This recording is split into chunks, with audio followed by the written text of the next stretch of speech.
Whether you like it or not, toilets are a really important part of our lives. They've made our homes, towns, and cities cleaner places to live, and they help prevent highly contagious diseases from spreading like they have in the past.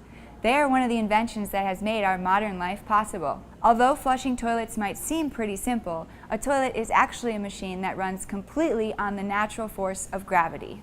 How a toilet works might seem a little bit mysterious because everything happens inside the toilet tank and the bowl. What is the source of energy for a toilet to function? It all depends on the energy held by the water inside the tank. Let's take a closer look inside the inner workings of the tank.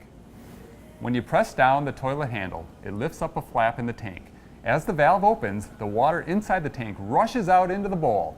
A float that rides on the surface of the water inside the tank then lowers as the tank is flushed.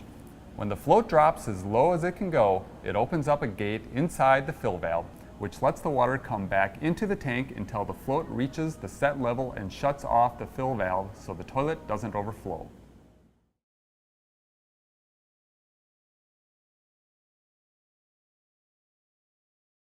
Now that we know how a toilet is powered, let's talk about how low that float can go when the toilet is flushed. To do that, we have to calculate the height of the water line in the tank after you flush the toilet. We call this the ending water line. First, we need to know how large the tank is. This tank is 36.73 centimeters long and 17.73 centimeters wide.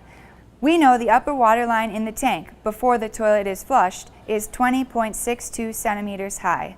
And we know the toilet uses 1.28 gallons in every flush because that's the standard we must meet to earn the water efficiency label from the Environmental Protection Agency. So first we need to calculate the volume of the tank, or V, in cubic centimeters. To do that, we need to convert the volume of the flush from gallons to cubic centimeters. We know that this toilet uses 1.28 gallons per flush, and we know that there are 3,785 cubic centimeters of water in every gallon. Continue with the formula to calculate the lower water level.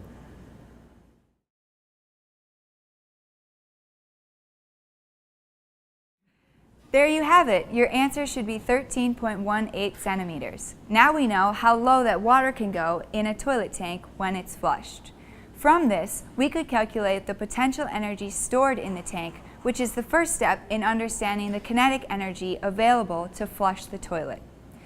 Because a toilet is a machine powered by gravity, we use math like this to solve our work problems every day. If you're curious to learn more, ask your teacher about a bonus question.